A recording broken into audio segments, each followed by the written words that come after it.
اور حدیث مبارکہ میں ہے کہ قیامت کے دن سب سے زیادہ خوش انسان وہ ہوگا من وجد فی صحیفتہ استغفارا کثیرا، جس کے نام اعمال میں کثرت کے ساتھ استغفار لکھا ہوا ہوگا۔ تو ہمیں کثرت سے استغفار پڑھنا چاہیے۔ چنانچہ ایک شخص حضرت حسن اللہ عنہ کے پاس آیا، حضرت بہت گناہگار ہوں، کوئی عمل بتائیں۔ فرمایا استغفار پڑھو۔ ایک اور آدمی آیا، حضرت بارش نہیں ہو رہی، کوئی عمل بتائیں۔ فرمایا استغفار پڑھو۔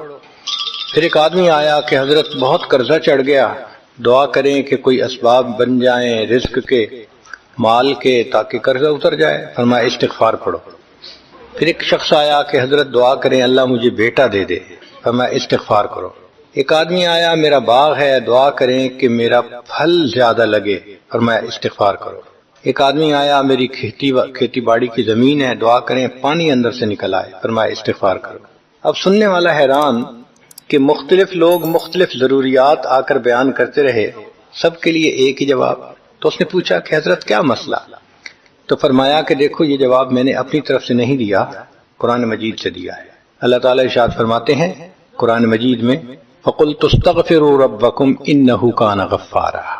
تو سب سے پہلے استغفار کرنے سے گناہوں کی بخشش ہوتی ہے۔ یرسل السماء علیکم مدرارا، تمہارے اوپر اللہ بارشیں برسائے گا۔ وَيُمْدِدْكُمْ بِأَمْوَالٍ، اللہ مال کے ذریعے تمہاری مدد کرے گا۔ وَبَنِينَ، اور بیٹوں کے ذریعے مدد کرے گا۔ وَيَجْعَلْ لَكُمْ جَنَّاتٍ، اور اللہ تعالیٰ تمہیں درختوں پہ پھل زیادہ عطا کرے گا۔ وَيَجْعَلْ لَكُمْ أَنْهَارًا، اور اللہ تعالیٰ تمہارے لیے زمین سے چشمے جاری فرما دے گا۔ آپ اگر غور کریں تو ہماری روزمرہ کی جو پریشانیاں ہیں وہ انہی میں سے ہیں۔ کوئی بیٹے کے لیے پریشان، کوئی کاروبار کے لیے پریشان، کوئی قرضوں کی وجہ سے پریشان۔ اس کا مطلب یہ ہے کہ اگر ہم استغفار کرنے کی عادت ڈال لیں تو ہمیں کسی اور عمل کی ضرورت ہی نہیں ہے۔ اور یہ عمل قرآن مجید میں بتایا گیا ہے، یہ پروردگار عالم کا کلام ہے۔ ہم استغفار کم کرتے ہیں، کم از کم 100 مرتبہ صبح اور شام استغفار کا کرنا معمول بنا لینا چاہیے۔ آپ لوگ ڈرائیو کرتے ہیں اپنے دفتر جاتے ہوئے تو راستے میں جو آدھا گھنٹہ لگتا ہے اس میں کیا کرنا ہوتا ہے؟ بعض لوگ نعت سن لیتے ہیں، تلاوت سن لیتے ہیں، وہ بھی عبادت ہے، لیکن اس سے زیادہ بہتر یہ ہے کہ انسان خود پڑھے کچھ۔ تو اگر اس دوران آپ استغفر اللہ ہی پڑھتے رہیں تو سینکڑوں دفعہ استغفار نامہ اعمال میں لکھا جائے گا، اور اگر پورا پڑھ لیں استغفر اللہ ربی من کل ذنب واتوب الیہ تو یہ سونے پہ سہاگے والی بات ہے۔ تو اپنے ٹائمنگز کو ایسے ایڈجسٹ کریں کہ اس میں درود استغفار کثرت کے ساتھ آپ پڑھ سکیں، کیونکہ حدیث پاک میں یہ فرمانا کہ قیامت کے دن وہ بندہ بہت خوش ہوگا جس کے نام اعمال میں استغفار زیادہ ہوگا۔ دوسرا سبب ہے توبہ۔ توبہ اور استغفار بہت قریب ہیں، ان میں لائن آف ڈیمارکیشن ڈالنا تھوڑا ڈیفیکلٹ ہے، مگر علماء نے لکھا ہے کہ استغفار پچھلے گناہوں پہ ریپینٹنس کو کہتے ہیں، اور توبہ آئندہ گناہوں کو کمٹ نہ کرنا، اس کی کمٹمنٹ کرنا، عزم کرنا، اس کو کہتے ہیں۔ توبہ عزم جازم، ایک عہد کرنا کہ میں نے آج کے بعد گناہ نہیں کرنا، یہ توبہ کہلاتا ہے۔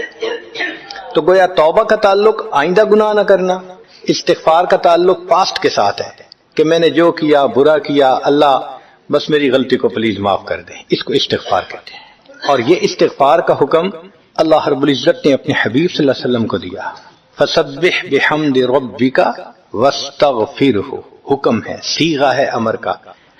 اللہ کے محبوب صلی اللہ علیہ وسلم کو اگر یہ حکم ہے تو سوچئے پھر ہمیں استغفار کرنے کی کتنی ضرورت ہے۔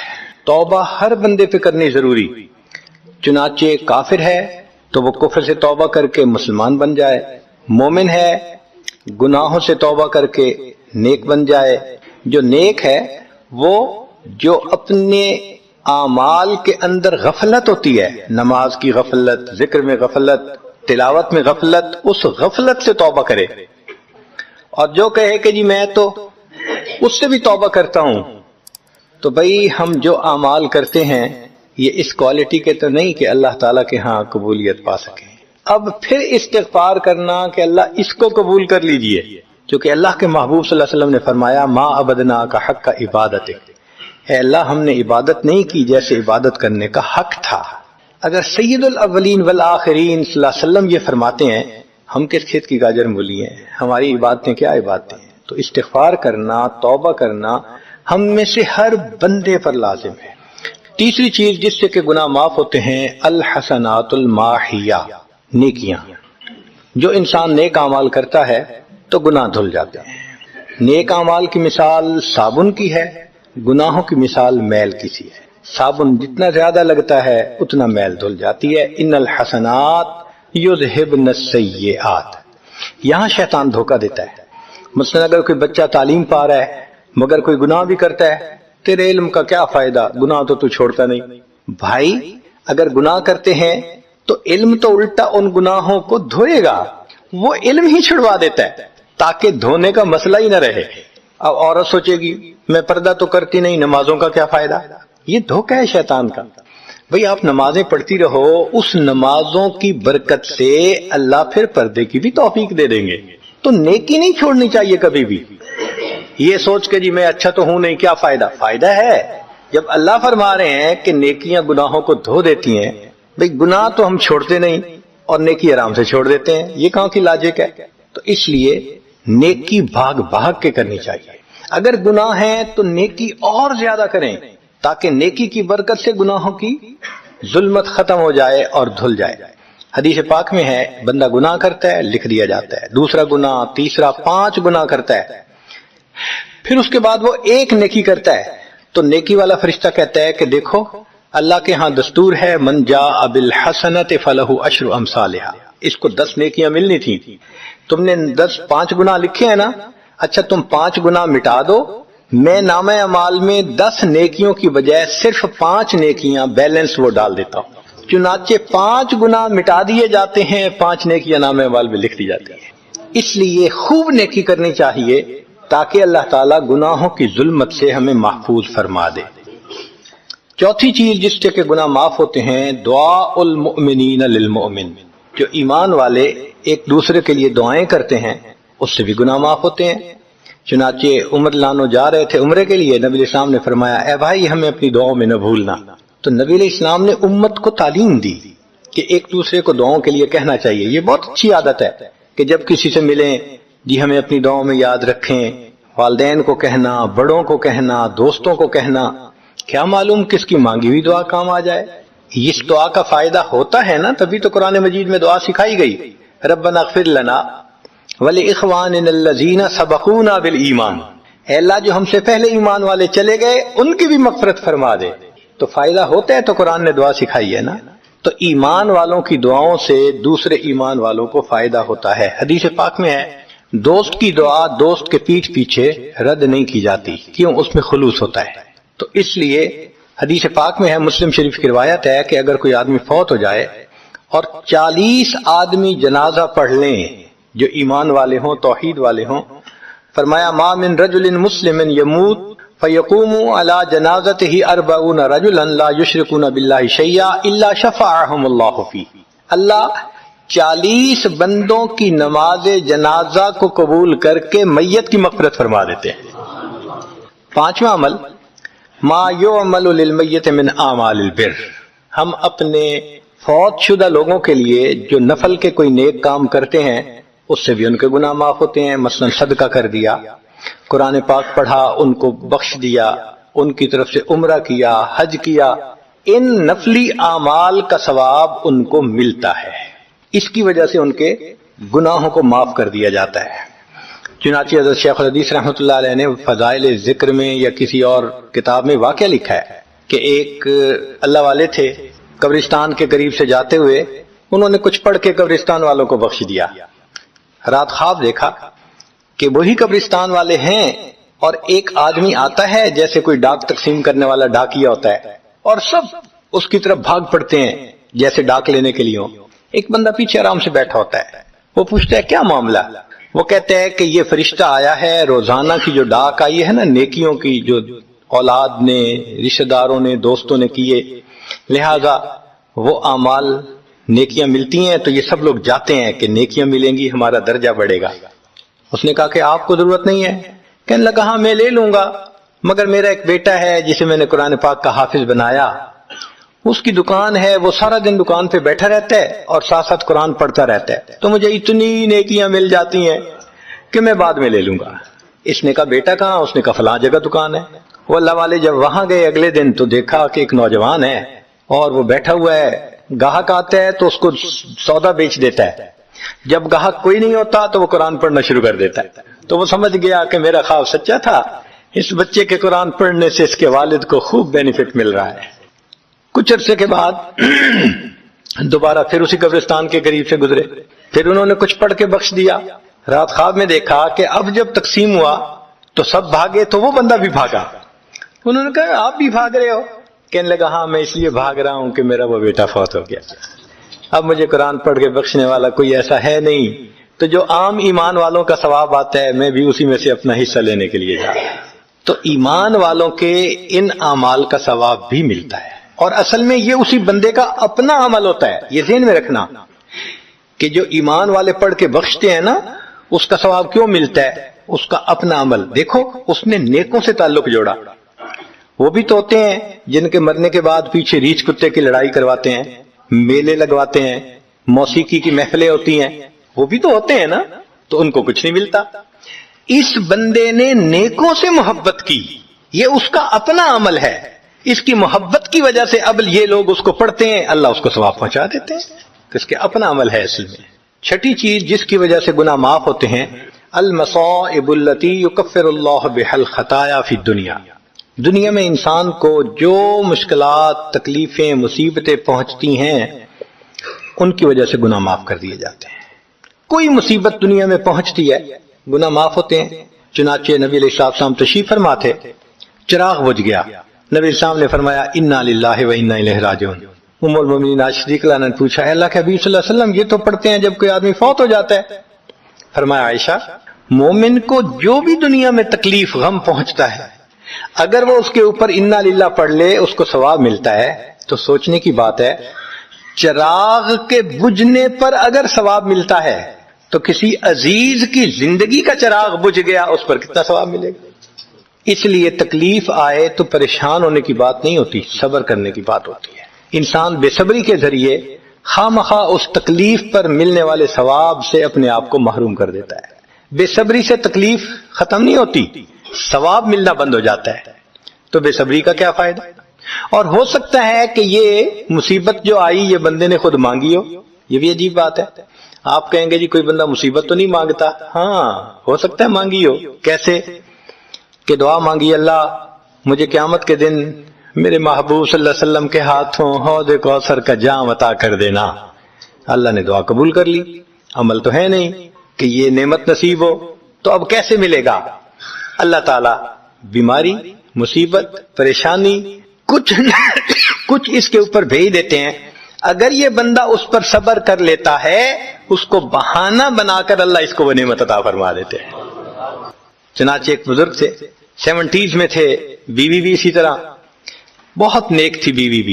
بیوی نے کہا کہ میرا بڑا دل چاہتا ہے کہ نبی علیہ الصلوۃ والسلام کا دیدار نصیب ہو، میں بڑا درود شریف پڑھتی ہوں، نفل پڑھتی ہوں، مگر مجھے واضح زیارت نہیں ہوئی، آپ کو کوئی عمل آتا ہو تو بتا دیں۔ انہوں نے کہا عمل آتا ہے، کرو گی؟ کہا بالکل کروں گی۔ کہنے لگے اچھا جمعہ کا دن آ رہا ہے، خوب نہا دھو کے وہ جو دلہن والے کپڑے تھے نا تمہارے کناری والے گوٹے، وہ پہننا اور میک اپ کرنا، خوشبو لگانا، اور میں بس جمعہ پڑھ کے آؤں گا تو پھر ٹھیک ہے۔ اس نے کہا بہت اچھا۔ وہ اللہ کی بندی نہائی دھوئی دلہن کی طرح خوب تیار ہوئی، کپڑے دلہن والے پہنے۔ ان بزرگوں نے جمعہ کی نماز پڑھی تو ساتھ بھائی کا گھر تھا اس کی، یعنی ان کی بیوی کا، تو بیوی کے بھائی کے گھر چلے گئے، اس کو جا کے کہا میری عمر دیکھو اور آ کے اپنی بیوی بہن کی حالت دیکھو۔ اس نے کہا کیا مسئلہ؟ وہ ساتھ آ گیا، اور جب گھر آ کے اس نے دیکھا تو بیوی تو دلہن بنی بیٹھی ہے۔ بھائی کو غصہ آیا، تمہیں اپنی یہ تمہاری عمر اور یہ تمہارے لچھن۔ اس نے تو ڈانٹا اور وہ بیچاری روئی، اس کا دل ٹوٹا، رو رو کے حال برا، سو گئی۔ اللہ کی شان کہ اس نیند میں اس کو نبی علیہ السلام کی زیارت نصیب ہو گئی۔ اب وہ اٹھی تو وہ خوش بھی ہے اور پریشان بھی ہے، خوش اس بات پہ کہ زیارت ہو گئی، اور پریشان اس بات پہ کہ میاں نے کیا کیا، خود کہا دلہن بنو اور خود بھائی سے مجھے ڈانٹ پڑوا دی۔ تو پھر اس نے پوچھا کہ آپ نے ایسا کیوں کیا؟ انہوں نے کہا دیکھو میں تمہاری زندگی کو قریب سے جانتا ہوں، میں نے تمہیں اتنا پیار محبت سے رکھا ہے کہ تمہیں زندگی کے کوئی تکلیف نہیں پہنچنے دی میں نے، تم نے عبادت کی انتہا کی ہے، مگر کچھ نعمتیں ہوتی ہیں جو دل ٹوٹنے پہ ملتی ہیں۔ تو تمہارا تو کبھی دل ٹوٹا نہیں، تو میں نے ایک بہانہ بنایا کہ تمہیں کہا دلہن بنو، بھائی کو شکایت لگا دی، اس نے ڈانٹ پلا دی، تمہارا دل ٹوٹا، اللہ کو رحم آ گیا، اللہ تعالیٰ ٹوٹے دلوں پر رحم فرما دیتے ہیں۔ تو ممکن ہے کہ یہ مصیبت، یہ پریشانی اللہ کی طرف سے ہمارے لیے انعام کا سبب بن کے آئی ہو۔ اس لیے ہمارے بزرگوں نے کہا سکھ دکھاں تو دیواں وار، کہ میں سکھوں کو دکھوں پہ قربان کر دوں، سکھ دکھاں تو دیواں وار، دکھاں آن ملائم یار، کہ دکھوں نے مجھے میرے یار سے ملا دیا۔ اللہ کو بڑا ترس آتا ہے اس بندے پر جس پر کوئی مصیبت آتی ہے، پریشانی آتی ہے۔ پھر ساتویں چیز جس سے کہ گناہ معاف ہوتے ہیں، ما یحصل فی القبر من الفتنۃ والزغطۃ والروع، قبر کے اندر انسان جب جائے گا تو اس کو وہاں پر ضغط قبر پیش آئے گا، قبر دباتی ہے، اس قبر کے دبانے سے بھی گناہ معاف ہوتے ہیں، اور یہ ضغط قبر ہر کسی کو پیش آئے گا۔ سعد رضی اللہ عنہ ایک صحابی ہیں، نبی علیہ السلام نے ان کا جنازہ پڑھایا اور اللہ کے محبوب صلی اللہ علیہ وسلم پنجوں کے بل چلنے لگے، تو صحابی نے پوچھا اے اللہ کے نبی صلی اللہ علیہ وسلم آپ ایسے چل رہے ہیں؟ فرمایا سعد کی نماز جنازہ میں شرکت کے لیے اتنے فرشتے آسمان سے اتر آئے، مجھے پاؤں رکھنے کی جگہ نہیں مل رہی۔ پھر حدیث پاک میں آتا ہے کہ نبی علیہ السلام نے فرمایا سعد کی وفات پر اللہ کا عرش بھی 3 دن تک روتا رہا۔ جن کی وفات پہ اللہ کا عرش روئے، اللہ کے فرشتے جنازے میں اتریں، کیسے اللہ کے مقبول بندے ہوں گے؟ پھر نبی علیہ السلام نے فرمایا سعد کو بھی ضغط قبر پیش آیا۔ تو اس کا مطلب یہ ہے کہ یہ ضغط قبر تو پیش آنا ہی ہے، ہر کسی کو آنا ہے، کوئی بھی ہو۔ اب یہ عجیب سی بات ہے، مگر اس کو سمجھیں کہ کیوں پیش آنا ہے۔ آپ اگر کسی ریسٹورنٹ پہ جائیں اور جا کے سویٹ ڈش کھائیں یا کباب کھائیں تو بل پے کرنا پڑتا ہے نا، گروسری سٹور سے جا کے کوئی چیز لائیں بل پے کرنا پڑتا ہے نا، ہر چیز کا بل ہوتا ہے نا۔ اس دنیا میں انسان جو مزے لیتا ہے بھلے جائز صحیح، ان کی بھی ایک کاسٹ ہے اور وہ اسے پے کرنی پڑے گی، اور وہ کاسٹ ضغط قبر سے پے ہوگی۔ اس لیے جس کی زندگی غربت میں گزری ہوگی اس کا ضغط قبر بہت کم ہوگا، اور جس نے عیش آرام مزے سہولت انجوائے کیا کاسٹ تو دینی پڑے گی نا۔ تو ضغط قبر تو پیش آنا ہے۔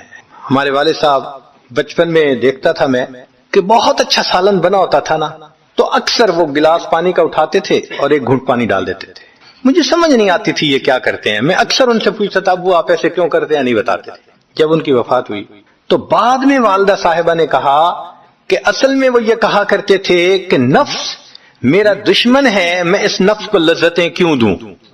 وہ لذیذ کھانے کے اوپر بھی ایک گھونٹ پانی ڈال کے اس کو کم مزے والا بنا لیا کرتے تھے، جائز لذتوں کو بھی کم کر لیتے تھے۔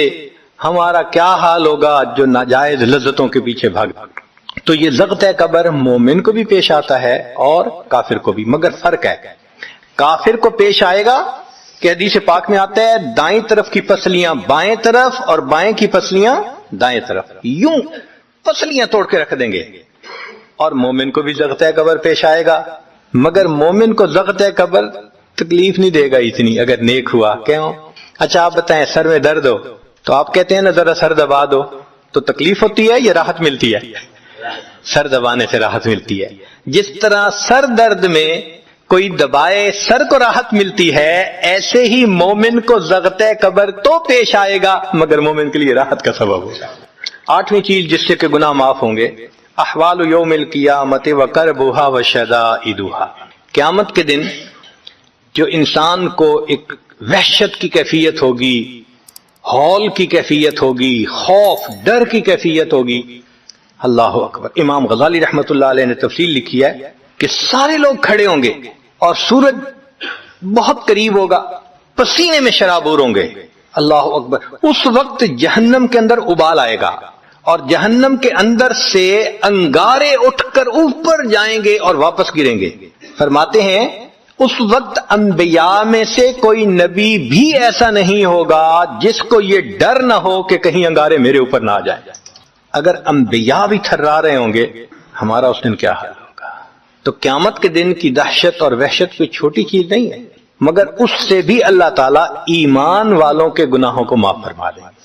پھر نویں چیز جس سے کہ گناہ معاف ہوں گے، شفاعت النبی صلی اللہ علیہ وسلم فی اہل الذنوب یوم القیامہ، قیامت کے دن اللہ کے پیارے حبیب صلی اللہ علیہ وسلم جو اپنی امت کے لیے شفاعت فرمائیں گے، اللہ اس پر بھی امتیوں کے گناہوں کو معاف فرما دیں گے۔ نبی اسلام نے ارشاد فرمایا کہ اللہ رب العزت نے ہر نبی علیہ السلام کو ایک ایسی دعا مانگنے کا اختیار دیا کہ جیسی دعا مانگی جائے گی منوان قبول ہو جائے گی۔ تو انبیاء نے دعائیں مانگی، تو صحابی نے پوچھا اے اللہ کے حبیب صلی اللہ علیہ وسلم آپ کو بھی اختیار دیا گیا؟ فرمایا مجھے بھی اختیار دیا گیا۔ اے اللہ کے حبیب صلی اللہ علیہ وسلم آپ نے کیا دعا مانگی؟ فرمایا میں نے کوئی دعا نہیں مانگی، میں نے اس کو ذخیرہ رکھ لیا، قیامت کے دن جب میری گنہگار امت کا حساب ہوگا اس وقت میں وہ دعا مانگوں گا، امت کو لے کے جنت میں جاؤں گا۔ اللہ کے محبوب صلی اللہ علیہ وسلم کو امت سے کتنا پیار تھا۔ کوئی ماں اولاد کے لیے 23 سال نہیں روتی، جوان بیٹا فوت ہو 2-4 مہینے رو کے پھر نارمل لائف ہو جاتی ہے۔ کوئی باپ اولاد کے لیے 23 سال نہیں روتا، اللہ کے پیارے حبیب صلی اللہ علیہ وسلم امت کے لیے 23 سال آنسو بہاتے، رب امتی رب امتی رب امتی دعا مانگتے تھے، لمبے سجدے۔ ام المومنین عائشہ رضی اللہ عنہا فرماتی ہیں کہ محبوب صلی اللہ علیہ وسلم کے آنسو جو مصلی پہ گرتے تھے مجھے لگتا تھا کہ بارش کے قطرے زمین کے اوپر گر رہے ہیں، ایسے آواز محسوس ہوتی تھی، اور اتنا لمبا سجدہ ہوتا تھا کہ کبھی کبھی میں اٹھ کے محبوب صلی اللہ علیہ وسلم کے پاؤں کے انگوٹھے کو ٹچ کرتی تھی کہ ابھی جان تو سلامت ہے نا، تب مجھے احساس ہوتا تھا نہیں ابھی تک نہیں، سجدہ لمبا ہو گیا۔ اتنا لمبا سجدہ کس کے لیے؟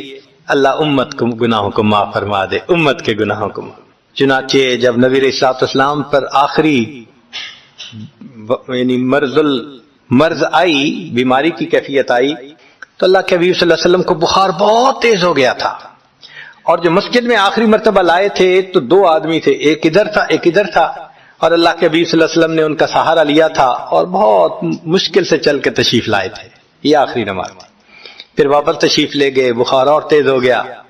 سیدہ عائشہ رضی اللہ عنہا فرماتی ہیں کہ میں نے اوپر کپڑا سا ڈال دیا، کپڑے کے اوپر سے مجھے گرمی محسوس ہو رہی تھی، میں نے پانی کا ایک پیالہ پیش کیا، اللہ کے حبیب صلی اللہ علیہ وسلم پانی کے پیالے میں ہاتھ مبارک ڈالتے تھے اور اپنے چہرے پہ لے رہے تھے، اور جسم تھا کہ جیسے کوئی گرم چیز میں سے گرمی نکل رہی ہوتی ہے، اس طرح وہ بخار سے دہک رہا تھا۔ فرماتی ہیں کہ مجھے محسوس ہوا کہ یہ تو بہت تیز بخار ہے، کبھی ایسا نہیں دیکھا۔ تو میں نے پوچھا اے اللہ کے حبیب صلی اللہ علیہ وسلم بخار ایسا تو کبھی نہیں دیکھا، اتنا زیادہ تیز، اتنا زیادہ تیز؟ نبی علیہ السلام نے فرمایا عائشہ، مومن کو سکرات موت کے وقت جو تکلیف ہوتی ہے اس پر بھی اس کے گناہ معاف ہوتے ہیں۔ میں نے اللہ سے یہ دعا مانگی تھی، اللہ جب میری سکرات کا وقت آئے تو مجھے تکلیف زیادہ دے دینا، اور اس کے بدلے اللہ میری امت کے گناہوں کو معاف فرما دینا۔ عائشہ یہ وہ سکرات ہے جس کی وجہ سے مجھے تکلیف بہت ہے، اللہ کے محبوب صلی اللہ علیہ وسلم کو اتنی تکلیف ہو رہی تھی۔ اتنے میں اطلاع ملی، دروازہ کھٹکھٹایا گیا، پوچھا کون؟ جواب ملا جبریل علیہ السلام اور اسرائیل علیہ السلام اجازت مانگتے ہیں آنے کی۔ نبی علیہ السلام نے فرمایا جبریل اندر آ جائیں، تو جبریل آئے۔ اے اللہ کے حبیب صلی اللہ علیہ وسلم اللہ نے آپ کو یاد فرمایا ہے۔ نبی علیہ السلام نے فرمایا جبریل اللہ تعالیٰ سے پوچھ کے یہ پہلے بتاؤ میرے بعد میری امت کا کیا حال ہوگا، پہلے پوچھ کے بتاؤ۔ جبریل علیہ السلام نے اللہ تعالیٰ سے پوچھا، رب کریم نے کہا، فرمایا میرے محبوب سے جا کر کہہ دو اے محبوب آپ کے بعد آپ کی امت کو تنہا نہیں چھوڑیں گے۔ جب نبی علیہ السلام کو تسلی ہو گئی، محبوب نے فرمایا اچھا ملک الموت کو بھی اندر آنے دو۔ اللہ کے محبوب صلی اللہ علیہ وسلم کو امت سے ایسی محبت تھی، اللہ اکبر۔ چنانچہ حدیث پاک میں ہے کہ نبی علیہ الصلوۃ والسلام نے فرمایا خیرت بین ان یدخل نصف امتی الجنہ و بین شفاعہ، اللہ رب العزت نے مجھے چوائس دیا، اختیار دیا کہ اے میرے حبیب صلی اللہ علیہ وسلم آپ چاہیں تو آپ کی آدھی امت کو بلا حساب جنت بھیج دیں گے، اور آپ چاہیں تو جن کی آپ شفاعت کریں ان کو بھیجیں گے۔ نبی علیہ السلام فرماتے ہیں فاخترت شفاعہ، میں نے شفاعت کو چن لیا، لأنہا اعم و اکثر، اس لیے کہ میری شفاعت پر آدھی سے زیادہ امت کے لوگ جنت میں چلے جائیں گے۔ اللہ اکبر۔ پوچھنے والے نے پوچھا، اے اللہ کے حبیب صلی اللہ علیہ وسلم، اترونہا للمتقین، کیا آپ کی شفاعت نیکوں کے لیے ہوگی؟ فرمایا لا ولکنہا للمذنبین الخطائین المتلوثین، نہیں، میری شفاعت میرے امت کے گناہ گاروں کے لیے ہوگی۔ اللہ کے حبیب صلی اللہ علیہ وسلم کی شفاعت کا نصیب ہو جانا یہ بھی گناہوں کی بخشش کا سبب ہے۔ مگر شفاعت کس کو نصیب ہوگی اس کی بھی تفصیل سن لیجئے۔ کچھ لوگ ہوتے ہیں سنت کو دیکھتے ہیں، ان کا دل خوش ہو جاتا ہے، وہ سنت رکھنے والے کو انکریج کرتے ہیں، اس کو مورل سپورٹ دیتے ہیں، نہیں نہیں تم نے اچھا کیا۔ اور کچھ وہ ہوتے ہیں کہ جو دیکھتے ہیں چہرے پہ سنت سجی، کیا ملا بن گئے، کیا تم نے چہرے پہ کر لیا۔ علماء نے لکھا، جس نے سنت کو دیکھ کر ناگواری کا اظہار کیا اس نے اپنے آپ کو شفاعت سے محروم کر لیا۔ یہ نہیں ہے کہ ہم سنت کا مذاق بناتے پھریں اور ہمیں شفاعت نصیب ہوگی، نہیں، احترام ہو دل میں سنت کا۔ نبی علیہ الصلوۃ والسلام کی ایک ایک سنت پہ قربان ہو انسان۔ جب یوں محبت ہوگی تو پھر نبی علیہ الصلوۃ والسلام کی شفاعت بھی ان کے لیے ہوگی۔ 10واں سبب جس سے کہ گناہ معاف ہوں گے، رحمت اللہ وعفوہ ومغفرتہ بلا سبب من العباد۔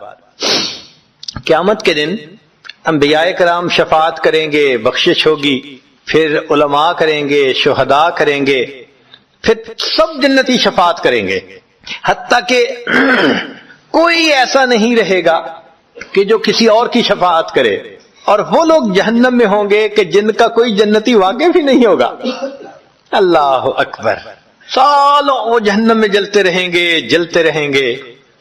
پھر ایک وقت آئے گا کہ ان میں سے جن کے دل میں تھوڑا سا بھی ایمان ہوگا نا، اگرچہ اس کی شفاعت کرنے والا کوئی نہیں ہوگا، ان کو بھی اللہ بخشنے کا سبب بنائیں گے۔ وہ کیسا ہوگا؟ حدیث پاک میں آتا ہے کہ یہ جو ایمان والے ہوں گے نا، ان کے اور کافروں اور مشرکین کے درمیان جو دیوار تھی نا آگ کی، اس کو ذرا ٹرانسپیرنٹ اللہ بنائیں گے۔ تو مشرکین دیکھیں گے اور کہیں گے ہم تو جل ہی رہے تھے، تم تو کلمہ پڑھتے تھے، تم بھی یہاں جل رہے ہو۔ تو وہ جب ان کو کلمے کا تانا دیں گے کہ تمہارا نام تو مسلمانوں والا تھا نا، تو اس وقت وہ جہنمی اللہ سے فریاد کریں گے، اللہ تیری توحید کا تانا دیتے ہیں، کہاں گیا تمہارا خدا، تم بھی ہمارے ساتھ جل رہے ہو۔ جب وہ فریاد کریں گے، اللہ تعالیٰ جبرائیل علیہ السلام کو فرمائیں گے، جبرائیل جاؤ، جس کے دل میں ذرہ برابر بھی تمہیں ایمان نظر آتا ہے اس کو بھی جہنم سے نکال دو، ان کو بھی جہنم سے نکال دیا جائے۔ پھر اس کے بعد وہ بچیں گے کہ جن کا ذرہ ایمان بھی نہیں فرشتے کو نظر آئے گا، مگر اللہ فرمائیں گے انبیاء نے بھی شفاعت کر لی، شہداء نے بھی، علماء نے بھی، جنتیوں نے بھی، اب میں اپنی رحمت کا اظہار کرتا ہوں، میں بھی تو بندوں سے محبت کرتا ہوں۔ حدیث پاک میں ہے ثلاث حشیات، یوں کر کے اگر گندم ہونا اور انسان دونوں ہاتھوں کو ایسے کرے تو اس کو لپ کہتے ہیں، لپ بھرنا۔ تو اس میں ہزاروں چاول کے دانے آ سکتے ہیں۔ سوچئے اللہ رب العزت لپ بھریں گے تو وہ کتنی بڑی ہوگی، کھربوں لوگ ہوں گے۔ ایک لپ کو بھر کے نکالا جائے گا، پھر دوسری کو نکالا جائے گا، پھر تیسری لپ بھر کے نکالیں گے۔ پھر ایک حوض ہوگا، کہا جائے گا جہنمی کو اغتسل فی ھذا الغدیر، اس حوض کے اندر تم جاؤ غسل کرو۔ جب وہ غسل کریں گے بالکل ان کے جسم صحیح سلامت ہو جائیں گے۔ پھر اللہ تعالیٰ ان کو جنت عطا فرمائیں گے، مگر ان کے ماتھے پر لکھا ہوا ہوگا اتقاء الرحمن، کہ رحمان نے اپنی رحمت سے ان کو رعایتی پاس کر دیا۔ وہ جنت میں جائیں گے۔ اب جب جنت میں جائیں گے تو جنتی لوگ ان کے ساتھ ملیں گے، خوش ہوں گے، مگر کہیں کہیں کوئی ان کو کہے گا ہم تو اللہ کے فضل سے سیدھا آ گئے، تم تو آیا فلاں جگہ سے آئے ہو نا، رعایتی پاس ہو۔ اب جب ان کو رعایتی پاس کا تانا ملے گا تو ان کو عجیب لگے گا۔ پھر ایک وقت آئے گا کہ یہ سب اتقاء الرحمن اللہ کے سامنے فریاد کریں گے، اللہ آپ نے اپنی رحمت سے جہنم سے نکال دیا، جنت بھیج دیا، یہ جو مہر ایک لگا دی یہ بھی تو اتار دیجئے نا۔ تو اللہ تعالیٰ ان کی مہر کو ختم فرمائیں گے اور یہ جنت میں رہنے لگ جائیں گے۔ امام غزالی رحمت اللہ علیہ اس واقعے کو نقل کرنے کے بعد لکھتے ہیں، میرا کوئی عمل ایسا تو نہیں کہ میں امید کروں کہ میں جنت چلا جاؤں گا، کاش اللہ مجھے ان اتقاء الرحمان میں شامل فرما لیتے، کاش کہ اللہ تعالیٰ مجھے ان اتقاء الرحمان میں شامل فرما لیتے۔ بے گناہوں میں چلا زاہد جو اس کو دیکھنے، مغفرت بولی ادھر آ میں گنہگاروں میں ہوں، وہ کرشمے شان رحمت نے دکھائے روز حشر، چیخ اٹھا ہر بے گناہ میں بھی گنہگاروں میں ہوں۔ اللہ اکبر۔ حضرت قاری طیب صاحب رحمۃ اللہ علیہ ایک کتاب میں لکھتے ہیں، اتنا اللہ کی رحمت کا ظہور ہوگا، اتنا ظہور ہوگا اس دن، ایک ایسا وقت آئے گا کہ شیطان بھی سر اٹھا کر دیکھے گا، اسے بھی امید لگے گی شاید میری بھی مغفرت کر دی جائے۔ وَكَانَ بِالْمُؤْمِنِينَ رَحِيمًا۔ اللہ تعالیٰ قیامت کے دن اپنی رحمت کا اظہار فرمائے۔ اللہ کرے قیامت کے دن اللہ کی رحمت سے ہمارا کام بنے۔